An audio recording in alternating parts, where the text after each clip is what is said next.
या बैठकीतनं कन्क्लुजन निघालेलं आणि डीजे बाबत काय भूमिका पुणे पोलिसांची असते? एक आपल्याला लक्षात ठेवावं लागेल की नॉईज पोल्युशन चे विषय नॉईज पोल्युशन रूल्स अनुषंगाने तसेच माननीय उच्चतम न्यायालयाने दिलेली गाईडलाईन्स प्रमाणे अंमलबजावणी होणे आवश्यक आहे आणि त्यामध्ये डेसिबलची एक मर्यादा दिली असते. त्या मर्यादाचे आतमध्ये सगळे दैनंदिनी इव्हेंट्स असतील किंवा सण उत्सव असतील त्यांना साजरा करावा लागते.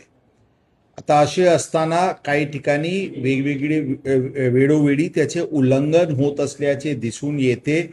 त्यावेळी आवश्यकतेप्रमाणे कायदेशीर कारवाई पोलिसांकडून होत असते.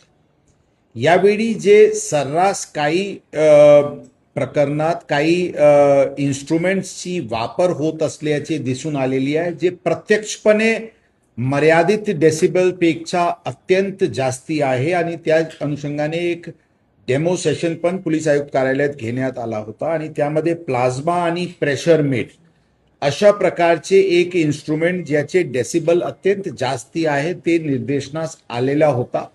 त्या विषयावर एका सर्वपक्षीय बैठक पण आमच्याकडे बोलवण्यात आलेली आहे. बरेचसे मंडळांची चर्चा पण या विषयावर झालेली आहे आणि एक गोष्टीवर पूर्णपणे सगळ्यांनी सहमती दर्शवलेली आहे की कोणताही परिस्थितीत प्लाझ्मा आणि प्रेशर मीड आणि लेझर लाईट्स अशा प्रकारचे कोणताही साऊंड किंवा लाईट इक्विपमेंट्स कोणीही वापर करणार नाही आणि त्यावर पूर्णपणे बंदी घालण्यात येईल. कोणीही प्रेशर मीड किंवा प्लाझ्मा किंवा लेझर लाईटची वापर दिसून आल्यास ते अत्यंत कडक कारवाई करण्यात येईल आणि जप्तीचे पण कारवाई करण्यात येईल.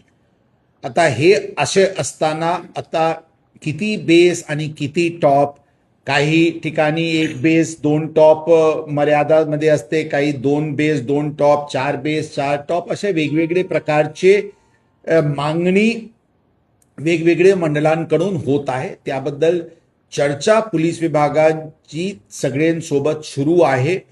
मिरवणूकमध्ये त्यांनी 4 बेस 4 टॉप पेक्षा जास्ती वापरणार नाही, परंतु खुला ठिकाणी जिथे स्थायी कार्यक्रम आहे, दहीहंडीचे असो किंवा गणपती चे जे प्रोग्राम असते ते जे मोठा एरियामध्ये 4 बेस 4 टॉप पूर्ण पळत नाही म्हणून 6 किंवा 8 अशा प्रकारची मागणी काही मंडळांकडून आली होती.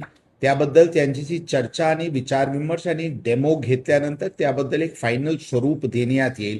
परंतु मिरवणूकमध्ये 4 बेस 4